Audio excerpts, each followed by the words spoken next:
Welcome to Surrender School.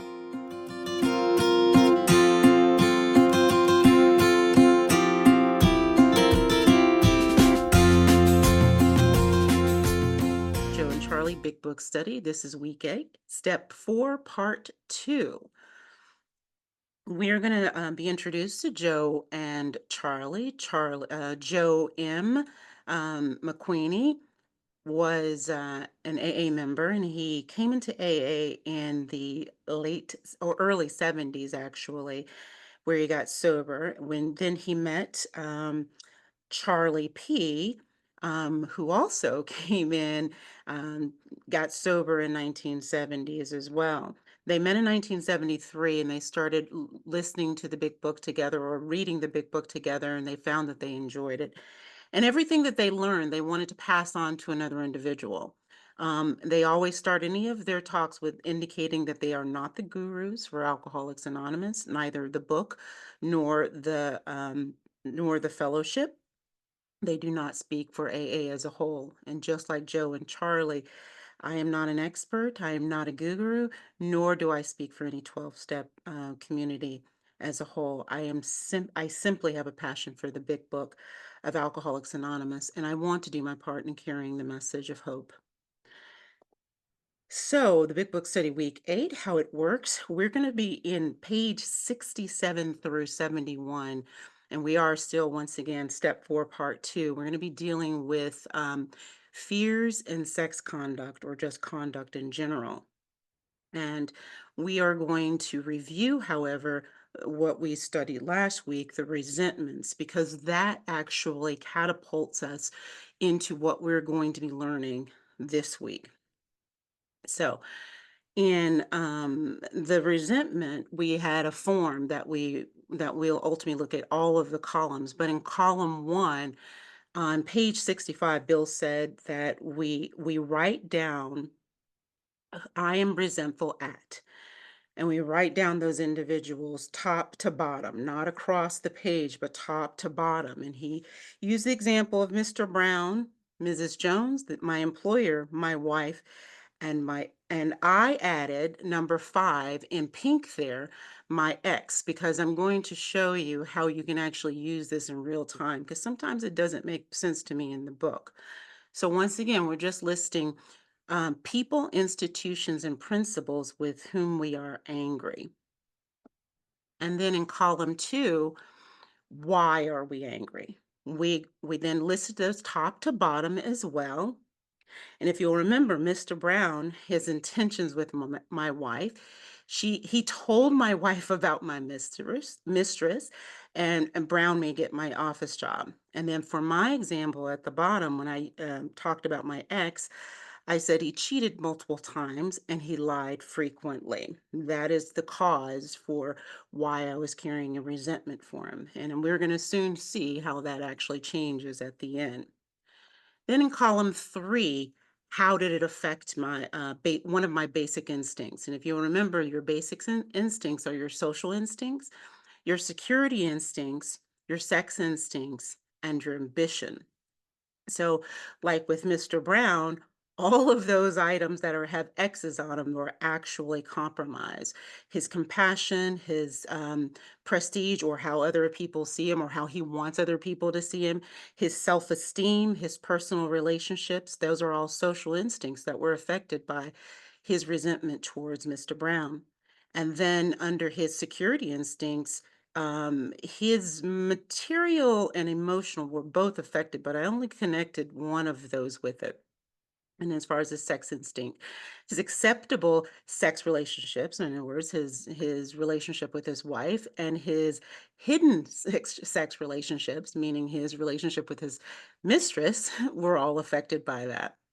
And then lastly, his ambition, his social ambition, his security, his financial ambition, as well as his sexual ambition were all affected.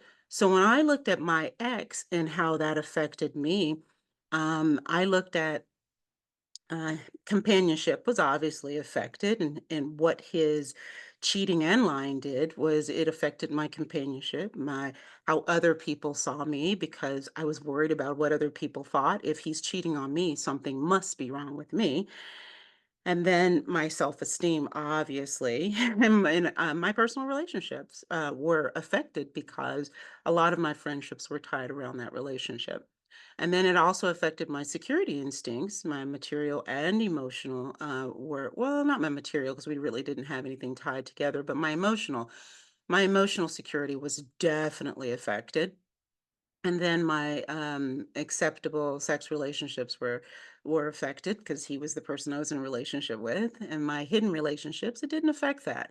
But it did affect every one of my basic instincts under ambition, my social security and sexual ambitions, because I just didn't have it to give anymore. I had no self-esteem, low self-esteem, and I just didn't want to have another relationship that ended poorly. So those things did affect me.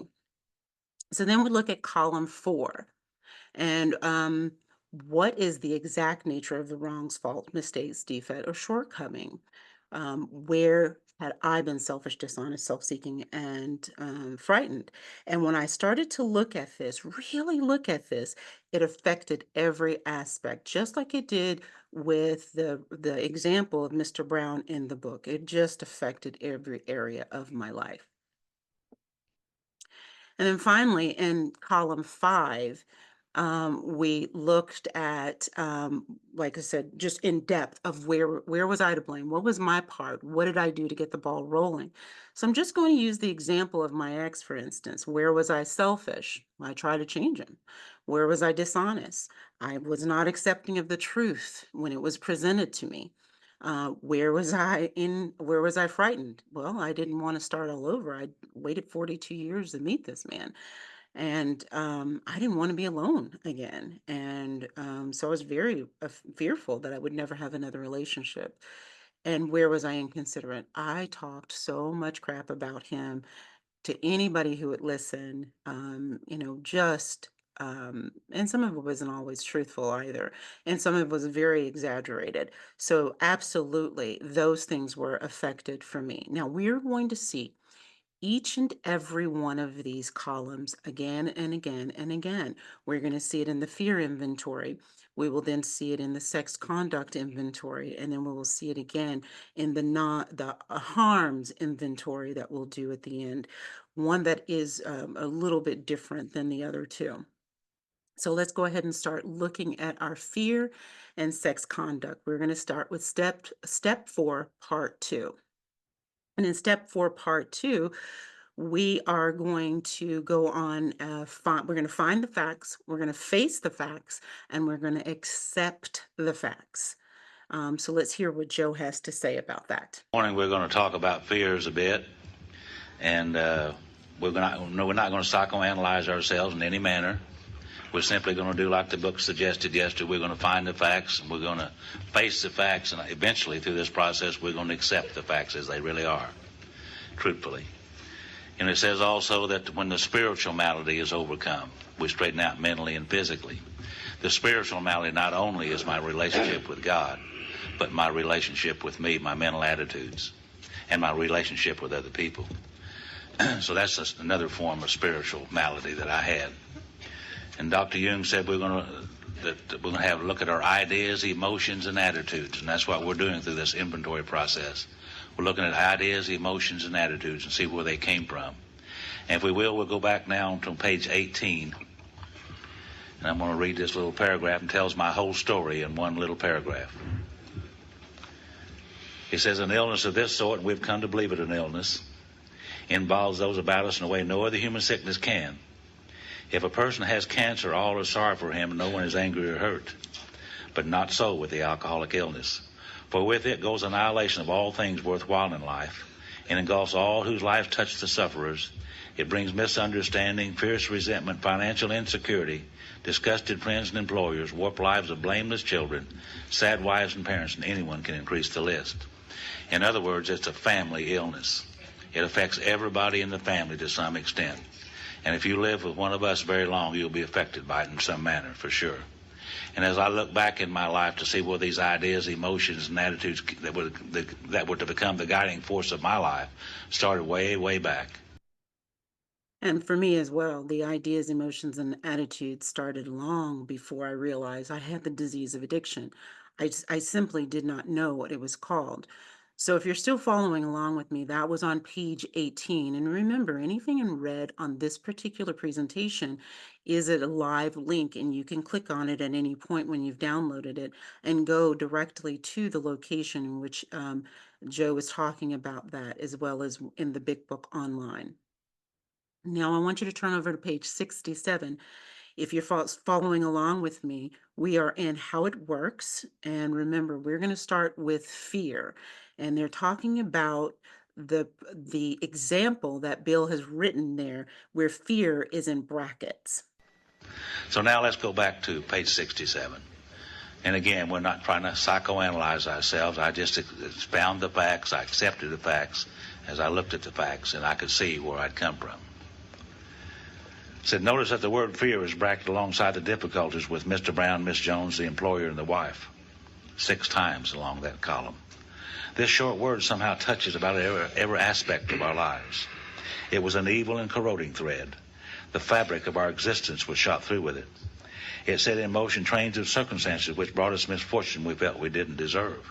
You know, you do the crime, you do the time. That's the way that is. But we ourselves set the ball rolling. See, I did that myself, to me, because I didn't know any better. Sometimes we think that fear ought to be classed with stealing. It seems to cause more trouble. Mm-hmm. Now, we reviewed our fears thoroughly. We put them on paper, even though we had no resentment in connection with them. We asked ourselves why we had them. Here it is for me. Wasn't it because that self-reliance failed? Self-reliance was good as far as it went, but didn't go far enough. Some of us once had great self-confidence, but it didn't fully solve the fear problem or any other. When it made us cocky, it was worse. Absolutely. And that is certainly my truth.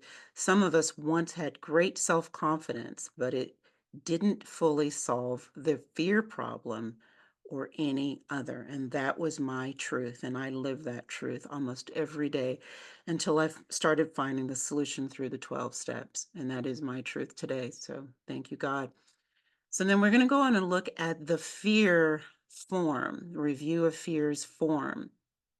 And you can find that form in the handout that I used to be on Surrender School. If not, I will certainly put it in the chat after the presentation here. So this is what the completed form is going to look like. And it looked very, very similar to what we did with resentments. We have 5 columns here, and we're going to list I am fearful of, and why do I have that fear? What does it affect? And what are the exact natures of my wrongs? And where was I to blame? So let's take a look at this just a little closer. We're going to do it column by column. This morning is basically, it's about the same thing that we did with resentments. We have a little list here, and it's a review of our fears. And we're simply going to look at our fears, where they come from, the ideas, emotions, and attitudes behind them, and what we're fearful of, and we're going to write them down in these columns, just like we did with resentments. And it won't take very long to do this. In the first column, it says, who or what did I fear? I list people, institutions, or principles whom I fear. And again, in column 1, I simply write down the people, the institutions, and the principles that I feared, leaving a little space from top to bottom, 1 column at a time. And we list those. Now, we men tend to say, well, we don't have much fear, we're tough, we're macho. Now, we're not talking about physical fear anyhow. We're talking about all these fears that run through the mind from time to time, and I think if we carefully look at them, we'll find that we all have fears connected certainly with our marriages. We have fears connected with our children. We have fears connected with our jobs. We have fears connected with the Internal Revenue Service. We have fears connected with the police department. We have fears connected with the federal government. We have fears connected with the church if they're used right.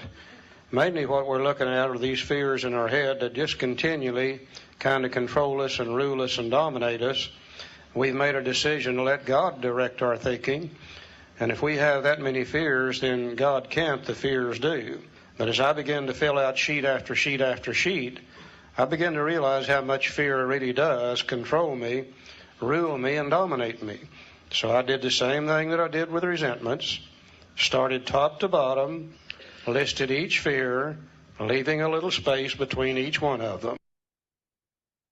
And just like we did with the resentment column, I did an example, did some examples, and I used the book for the first two, and then I used the one that was personal to me for the third one.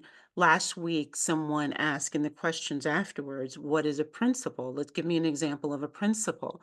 And I wasn't effectively able to do it on the spot then, but today, I was like, I got plenty of those that are that should fall on to my inventory list. So today I did an example of I am fearful of, and I put for people, I put Mr. Brown, just like in the book there. And then for institutions, I put my employer, just like in the book there. We'll be using that information from the book. And as a principle, I put, I'll never recover from addiction. That's just a principle that I have that is ruling me. It's a fear that I have that is absolutely ruling me. So we're going to look at that number 3 on the next couple of columns, just so that we can see what it looks like for in real life, so to speak. So now let's look at column 2. In column 2, why did I have this fear? Now there is an audio problem with the actual recording. So their microphone is moving around a little bit. So please forgive me. It does stop after a little while. Damage this morning thinking about it. So I simply go to the second column and I write down beside each of these people or principles or institutions whom I'm fearful. What am I afraid of in conjunction with those people? Am I afraid they're going to do something to me? Am I perhaps going to go to jail for some of the things that I did? Am I going to lose something of value? Am I going to lose face? Will it result in divorce? Will it destroy a personal relationship? Might lose my job? Those kind of questions I ask myself beside each of those people and institutions and principles as I listed in step 1. And once again, as we fill out that second column and we begin to look at these fears, we're going to find that nearly all of them are going to revolve around about one of 2 or 3 things anyhow. Nearly every fear I've ever had revolves around the fact that I'm either not going to get something that I really want, or I'm going to lose something I've already got, or I've done something to another human being I shouldn't have done, and I'm worried to death about what they're going to do whenever they catch me. Most of my fears, though, center around just basically 2 or 3 things. I'm afraid I'm going to lose what I got, not going to get what I want, or I've done something I shouldn't have, and I'm afraid what they're going to do when they catch me. Absolutely, mine too. And then on this example, it says, why do I have these fears? And remember, Mr. Brown was the person that I was fearful of based on the book there. Mr. Brown saw me out with my mistress. He may tell my wife. So absolutely, that would be a fear. And my employer, I may get fired for padding my expense report. Absolutely, that should be a fear. And as far as my principle is, I may never recover from addiction. I hate the way that I feel, act, and looked in active addiction. So absolutely, that is a fear. So moving on to column number 3 of the fear inventory. We are now going to look at it affects my, and we're going to refer back to those basic instincts that we have. And once again, that is on the handout if you need to take a look at it. 3. Go to column 3 and what part of self was affected. And again, that's why I need that information on the basic instincts of life and the working knowledge of some of those words and ideas to enable to do the third column. So what part of myself was affected? Was it my self-esteem? Was it my security, my ambitions, personal or sex relations which have been interfered with? Is those the things that happened? And I look down at the third column, and beside each name, again, in each instance, I write down one of those basic instincts of life, the part of me that was affected. Today I realize it comes from a threat to one of these basic instincts of life. And just like with a resentment, if my basic instincts are at the level that God intends for them to be, if my relationship with God is right, then you can do about anything you want to me, and I'm not going to experience fear because of it. But I'll guarantee you, if my instincts are not under control, my relationship with God is not right, then about anything you do or say to me is going to create fear. Absolutely amazing what we learn about ourselves just by filling out these simple little columns. And absolutely. Going back to what we talked about before, remember the third one is I may never recover. It's a principle of mine. Does it affect my social instincts? Absolutely.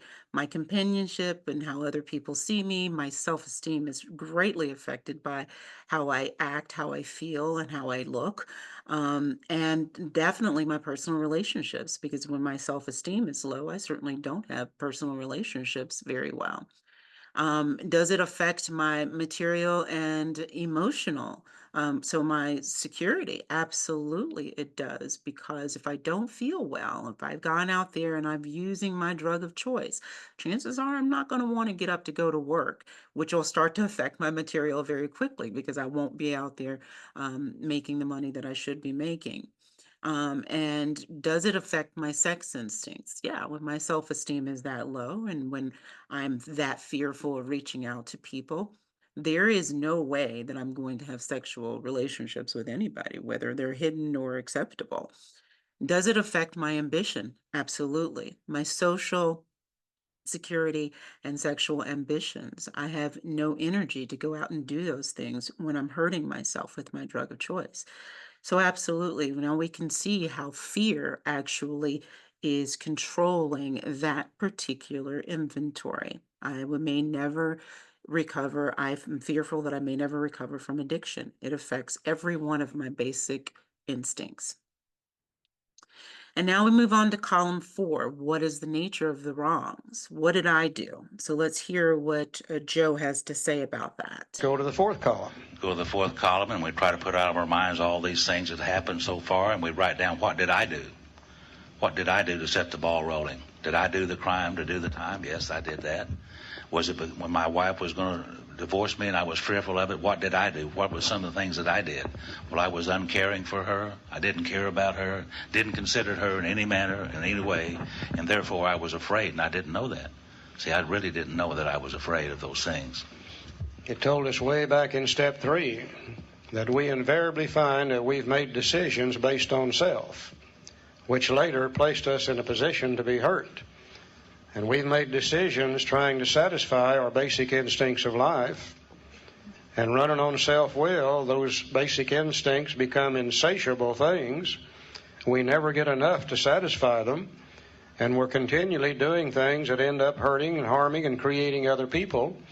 And then we got to be scared to death what they're going to do whenever they catch us. And even if they don't catch us, the guilt and the remorse eats us up here, just like with resentments. Started on truth, but they are no longer true. You see, well, that's one of the definitions of one of those wrongs. Fear is incorrect believing. They started with truth, we've distorted the picture, and once again we've used them to transfer blame to others so we don't ever have to look at ourselves. Same identical thing as with resentments.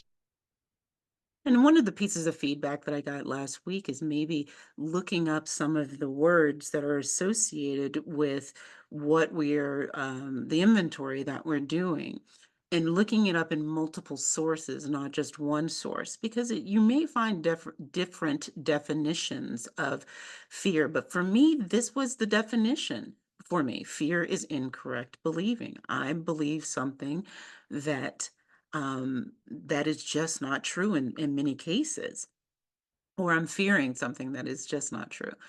So for me, when we look back at this, and I'm looking once again, it's my principle. I will never recover from this addiction. Does it affect where was I selfish? And I was dishonest about it, and I'm self-seeking or fearful, and I'm inconsiderate. All of those things have been affected for me. And remember what I said, remember that for me, inconsideration is the result of being selfish, dishonest, self-seeking, and fearful. And if I'm being selfish, I'm being dishonest about my needs. When I'm being dishonest about my needs, I'm uncomfortable and I begin to self-soothe and self-seek, that is, and that's self-seeking behavior. And why would I have to self-soothe? It's simply because I'm frightened. And then I act out in inconsiderate words, actions, and sometimes gestures, especially when I'm driving, actually. So yeah, definitely for me, this actually does track for me. And now we're going to look at column number 5 of review of fears. And we're going to hear, where was I to blame? Into the fifth column. In the fifth column, I simply looked down in these instances. Was I selfish in those interests? In those particular items? Yes, I was very selfish. Because I was so fearful, I was selfish. I was afraid I was going to lose things that I already had, or I was afraid I wasn't going to get some things that I wanted. Was I dishonest? Yes, I was dishonest. I took things from other people that didn't belong to me. And I was very dishonest. It seemed to me like to be successful in any manner was okay with me. So I was extremely a dishonest person, and I didn't know that particularly. And then I was self-seeking and frightened and inconsiderate of other people for sure, because I wanted what I wanted when I wanted it, and I didn't make a damn how I got it, was the way I looked at my life. And if you got in my way, you just shouldn't have.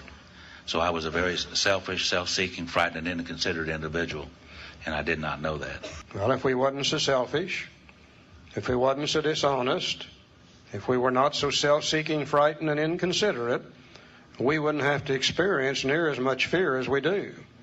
But I'll guarantee you, if I stay selfish, dishonest, self-seeking, frightened, and inconsiderate, the same old things are going to drive me.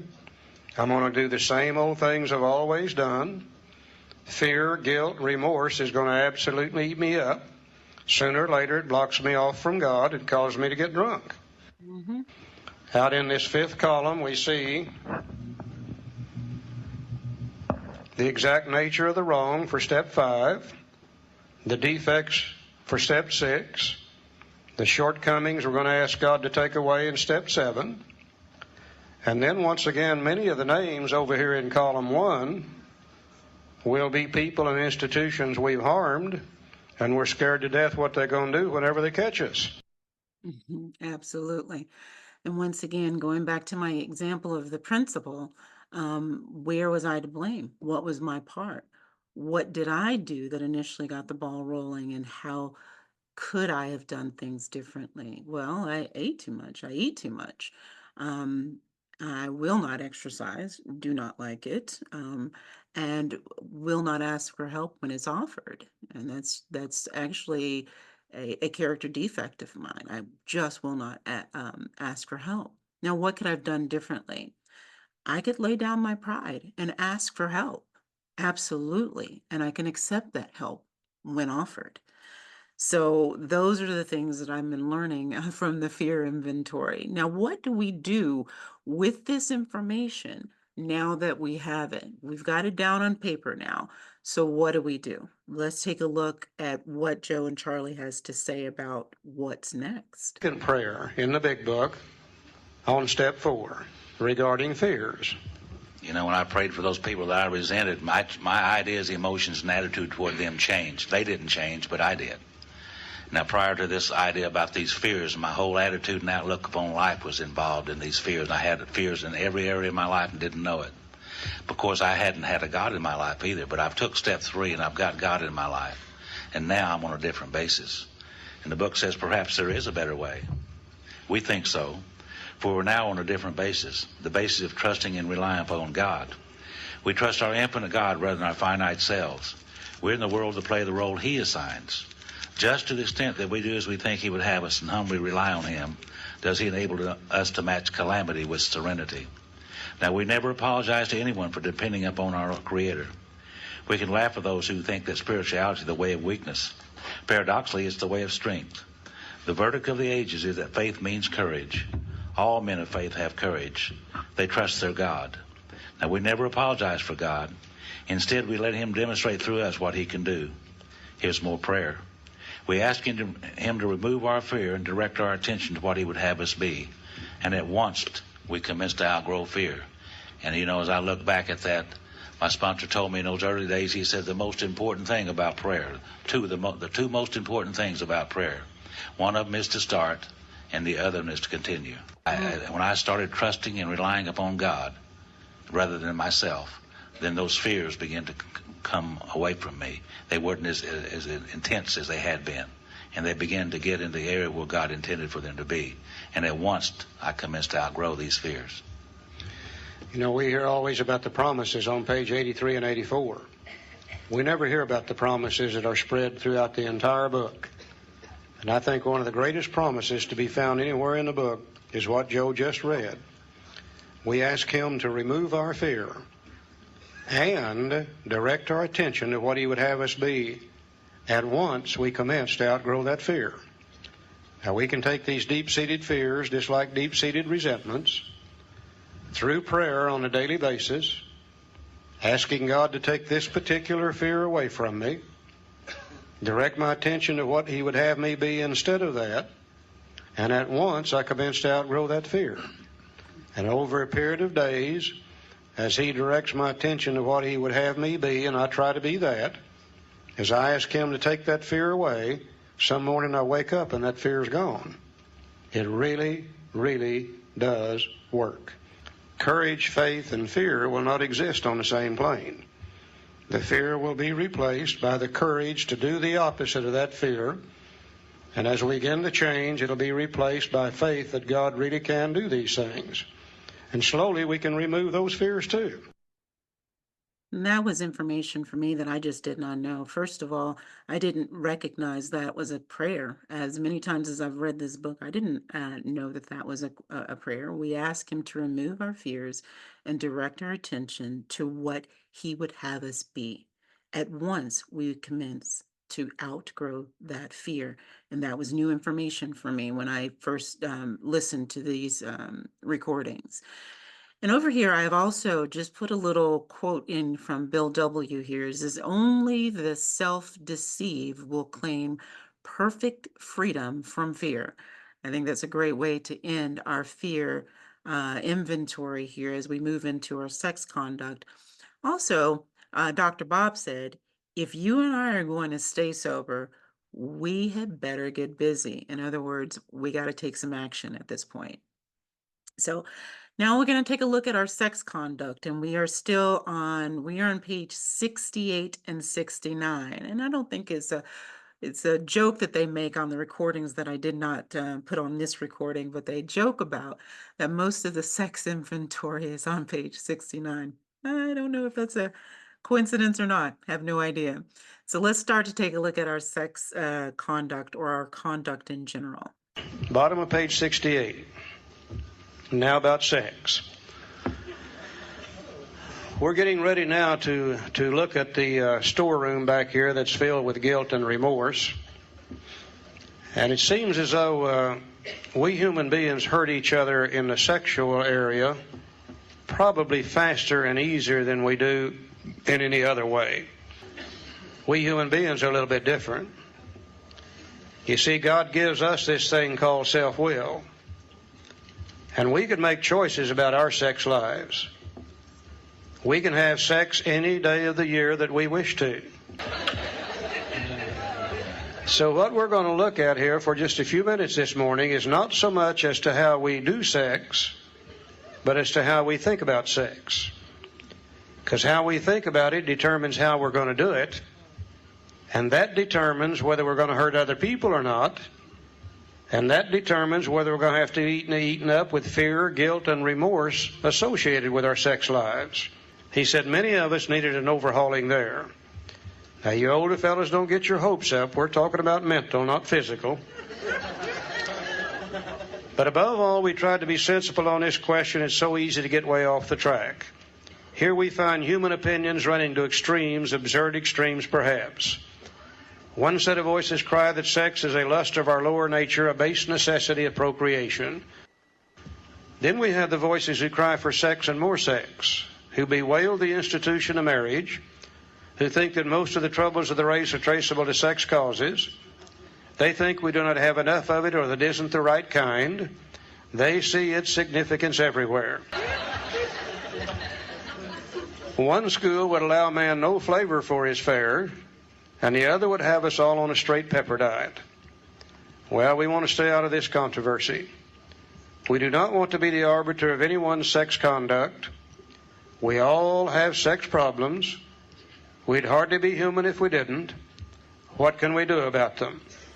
And I read that last statement with great relief, because I knew this book was getting ready to condemn me for what I had been in the past. I knew it was getting ready to tell me what I was going to have to do in the future, and I'd already made up my mind that I wasn't going to pay any attention to it at all. And I was relieved to find out that we're not going to be the arbiter of anyone's sex conduct. We simply are not going to get into that question. Besides that, what's sexually acceptable in one part of the world may not be acceptable at all in another part of the world. So we simply are not going to get into that question. What we are going to see is a simple little way to review our own past sex conduct, see what we've been doing with it, see if perhaps we've been using it for the wrong purposes in some cases, look at those people we've hurt by it, then try to shape a sex life of the future where we can still engage in it and enjoy it, yet at the same time not hurt other people. Absolutely. And we're going to see many examples of it because for me, I really didn't understand this. I don't know if anybody else didn't understand the conduct part of this or the sex conduct part of this. I'm like, why are they even talking about this? But we started to see examples, and I started to see myself in some of those examples. So let's take a look at our sex conduct, page 69 here at the top of the page. We are going to start with the sex conduct, and then we're going to also look at the sex conduct worksheet. Okay, let's look at the next paragraph now very carefully. We're going to see here the same set of instructions that we used to look at sex that we had for resentments. The only difference is they're worded a little differently, which is Bill's way of doing things. We reviewed our own conduct over the years past. Where had we been selfish, dishonest, or inconsiderate? Whom had we hurt? Did we unjustifiably arouse jealousy, suspicion, or bitterness? Where were we at fault? What should we have done instead? We got this all down on paper and looked at it. So once again, we made up a little sheet to avoid any confusion, and it looks just about exactly like the resentment sheet, except we call it a review of our own sex conduct. And in this little sheet, a review of our own sex conduct, we have the same 5 columns. There might be some question as to what do we do to hurt people in the sexual area. Well, certainly we hurt them in many different ways. For instance, if I'm in a married relationship and I go outside of that relationship and I have sex out there and my wife finds out about it, then surely I've created a problem from her, if not physically, at least emotionally. If that sexual escapade creates a trouble between my wife and I, there's children in my home, then I've hurt my children also by the same sexual escapade. If the lady I had sex with out there, if it becomes common knowledge, I've hurt her too. If she has a husband and children, I've hurt them also. You know, one sex act could hurt many, many different people. Absolutely. That's certainly been my experience in life. I've been cheated on. It's not just me that it ended up hurting. It hurt so many other people. The self-esteem issue was unbelievable for me, but also for the friends that I lost or the relationships that were lost as well as, when he cheated on his wife, his children were certainly affected by his behavior and him not being available for his family. So absolutely, we got to see that. So let's take a look at a few others. And maybe you can find yourself in one of these types of conducts as I did. I think sometimes we hurt people in the sexual area by demanding more than our fair share. Maybe our partner isn't too keen about having sex every time we want to. Rather than consider their needs, wants, and desires, we selfishly demand that they have sex with us when they really don't want to. Surely that creates a problem for them, if not physically, at least emotionally. I think sometimes we hurt people in the sexual area by demanding that they do things with us physically, sexually, that they really don't want to do. And once again, rather than consider their needs and wants, we selfishly demand those things. Surely we create a problem for them, if not physically, at least emotionally. I think sometimes we hurt people in the sexual area just by withholding sex. Maybe we're not too keen to have sex every time our partner wants to, and rather than consider their needs and wants, we selfishly withhold when perhaps we should give in a little more often. I think we hurt many people in many different ways, and we pretty well know what they are. Column 1, we list their names. Column 2, what did I do to hurt them? Column 3, what part of self is affected? So this is the first 3 columns of the review of our own sex conduct form. And in here, I only just gave 2 examples. I'm using my wife from the Mr. Brown example from the book. And I'm just using creative licensing here for that. So in there, in column 1, I put who did I harm? And I used the example from the book, and I just put his wife down just because, you know, I'm sure she was hurt by his cheating and Mr. Brown gonna tell her and all that. And then for me personally, I put down my ex. Now, what did I do or what was done? And for the first example, he cheated on her. He cheated on his wife. He probably financially was not present either. It certainly wasn't available for the children that were in the home. So for me, what did I do for my personal example is I purposely flirted with one of his friends, hoping to invoke a response from him, which is so idiotic right now when I look back at it. But absolutely, that is what I did. Now, how did it affect us? I'm just going to use my example on this one because there's a lot of information on it. It definitely affected my social instincts. It only affected my emotional instincts as far as security, or excuse me, my security instincts. It was my emotional, was the emotion that was most affected. My sex instincts, acceptable sex behavior was the one that was affected, and ambition. And it affected all 3 of the levels of ambition: social, security, and sexual. So let's move over to column 4 and column 5. Let's find a little bit more information on each one of those. Column 4, what feelings did I create in others? Did I unjustifiably arouse jealousy, suspicion, or bitterness? What should I have done instead? In column 4, not only are we looking to see those things that we did, but we also need to be looking at what should we have done instead. We're trying to shape a new sex life of the future where we can still engage in it and enjoy it, yet at the same time not hurt other people. Column 5, which character defect is involved? Same old deal. If I wasn't so selfish, I wouldn't be doing some of those things in a sexual area that hurt other people. If I wasn't so dishonest, I wouldn't be sneaking around behind my wife's back lying to her all the time anyhow. If I wasn't so afraid of facing life without that sex to build my self-esteem and ego and etc., probably wouldn't be doing it in the first place. If I really considered my wife and my children and other human beings ahead of my own needs and wants, I wouldn't be doing those things that's going to take a chance on hurting other people. But I'll guarantee you, if I stay selfish, dishonest, self-seeking, frightened, and inconsiderate, I'm going to keep right on doing the same old things. I'm going to keep right on hurting people in the sexual area. I'm going to have to be scared to death of what they're going to do if they catch me. The guilt and remorse eats me up. Sooner or later, it blocks me off from God, and I end up drunk over it. It's not a question of right and wrong.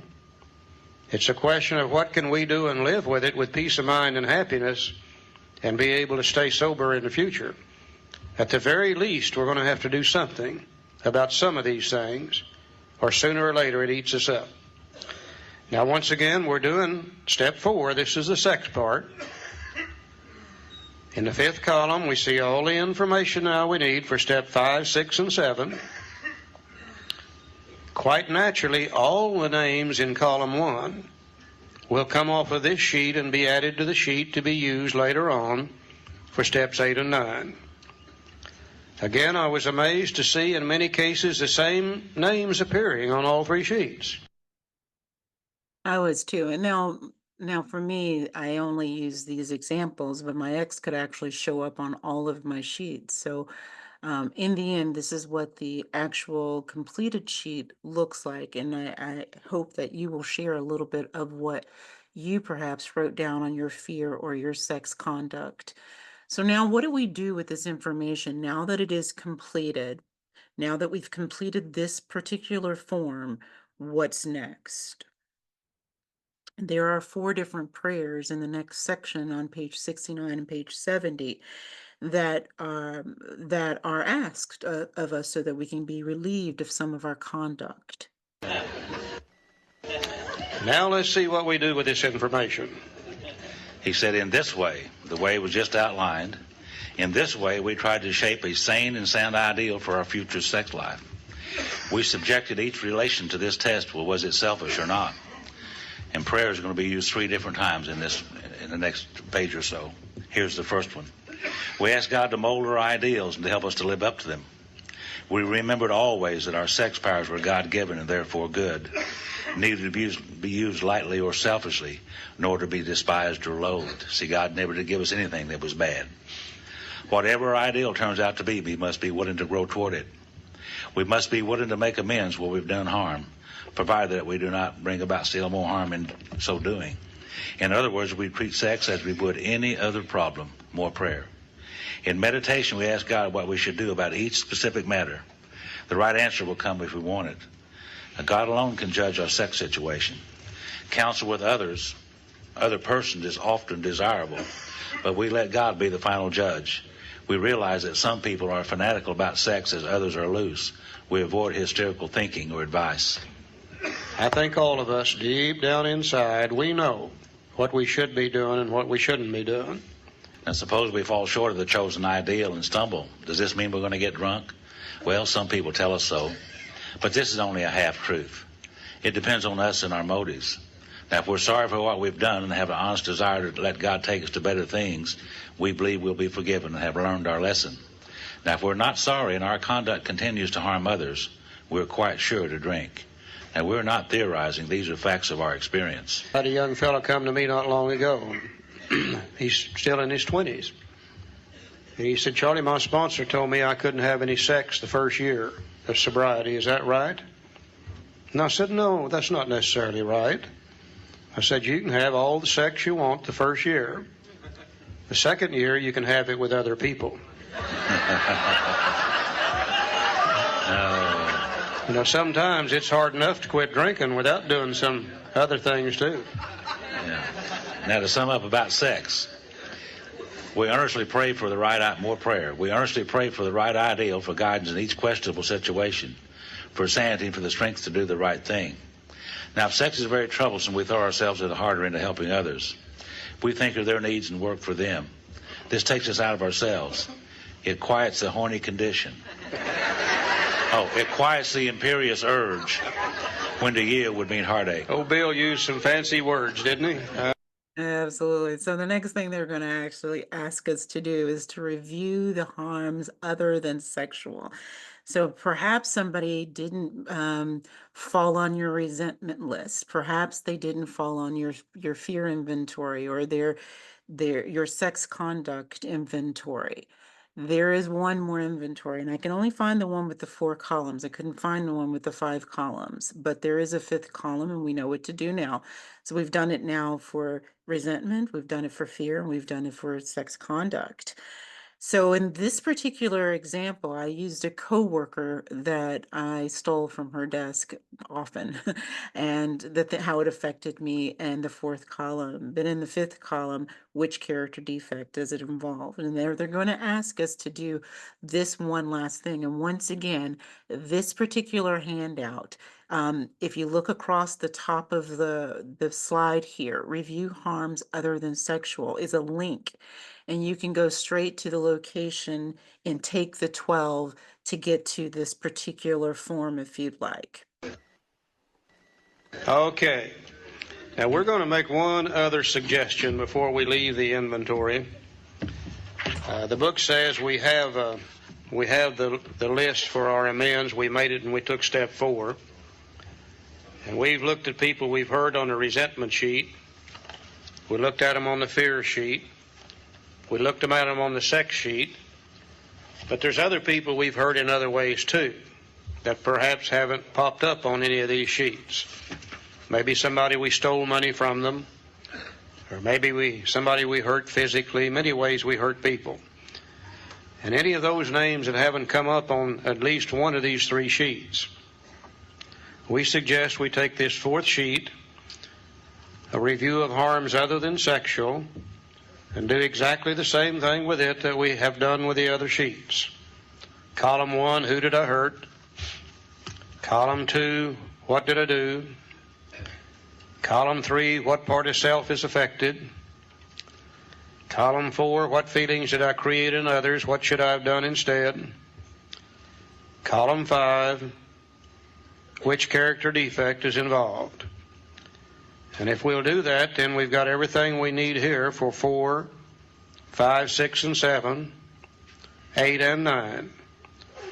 And when we've done this sheet, when we have completed our inventory, we've got everything we need now for 4, 5, 6, 7, 8, and 9. And now then we're ready to get on with our business. Very, very simple procedure. Now let me ask you something. Did we see anything here to be afraid of? Did we see anything that was so complicated we couldn't do it? Did we make a list of dirty, filthy, nasty items? Enough that we can get with it, get on with the program. A little bit of study and a little bit of help with your sponsor and a couple of evenings, you can have it done just that quick. Now the book says if we've been thorough about our personal inventory, we have written down a lot. We have listed and analyzed our resentments. Our personal inventory, we have written down a lot. We have listed and analyzed our resentments. Now, some people look at the word analyzed as a bad word. All this is another word that means truth. We have taken a truthful, a moral, truthful, honest, analytical inventory. To analyze something simply means to get down to the truth of it. We have begun to comprehend their futility and their fatality. We have commenced to see their terrible destructiveness. Now here's some results. We have begun to learn tolerance, patience, and goodwill toward all men, even our enemies, for we look on them as sick people. My God, what a change in personality already. This is a real change taking place here in step 4. We don't have to wait till step 12 to get something. We have listed the people we've hurt by our conduct and are willing to straighten out the past if we can. In this book, you read again and again that faith did for us what we could not do for ourselves. We hope you are convinced now that God can remove whatever self-will has blocked you off from Him. If you've already made a decision, Just step 3. and an inventory of your grosser handicaps, you have made a good beginning. That being so, you have swallowed and digested some big chunks of truth about yourself. And swallowing a couple of big chunks of truth about myself. If I'm being honest, when I looked over here and it says, we have begun to learn tolerance, patience, and goodwill towards all men. It took years for me to get there with my ex because I didn't see my own part in it for years. But I am there now. And I've run into him in the past, in the last few years here, and I didn't have the resentment anymore, and I was surprised with that. I didn't have the fear anymore. I didn't desire him in any way anymore. As a matter of fact, I questioned my own sanity after seeing him. So, absolutely, for me, I did begin to learn tolerance and patience and goodwill, and I saw that when I started to date, and I could see some of those red flags that I didn't see before. And when I started to date, and I was talking to somebody, I was like, oh my God, no way am I going to go down this path again. I can see what's going to happen. And I just remember being very gentle with that person and just having just enough patience with them to ask the right questions. You know, that person 2 years later is a very dear friend of mine, never dated, other than that one date that we went on. Never dated. We would be toxic together. We know that now. But because I took the time to ask the questions, he too wanted to heal. And that was That is what my experience was. So now over in the other block there, it talked about our grosser handicaps. And this next slide will be our last slide that we're going to talk about our grosser handicaps. What are our grosser handicaps? So we look at them and we go look at these grosser handicaps, and there's three different boxes that they're going to ask us a few questions on, and we're going to look at those very closely. And this will be our last slide before we stop the recording. What are some of the grosser handicaps in which we've looked at? Resentment, fear, guilt, and remorse. What are some of the basic character defects that we've looked at in the basic cause? Selfish, dishonest, self-seeking, frightened, and inconsiderate. It said these are our grosser handicaps. Them behind us, now we can get on with our business. You know, I think this is all the inventory I need anyhow.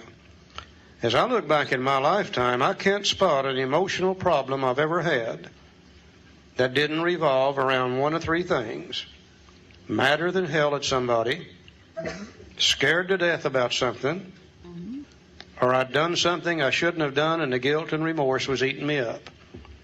As I project my mind in the future, I don't see anything that's going to bother me that's not going to revolve around the same three things: madder than hell, scared to death, or filled with guilt and remorse. I think this is a perfect inventory for people like us, and we will continue to work on it the rest of our lives anyhow.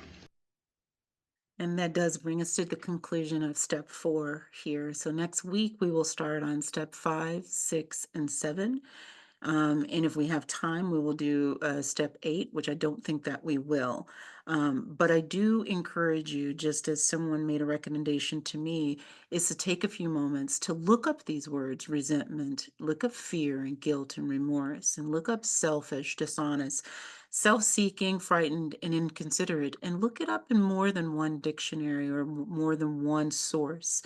Because when I started to look them up, it made such a difference to me to learn what they mean, because I can hear it all day and I think I know what it means, but to apply it, I needed to know what it actually meant. So with that, I say thank you very much.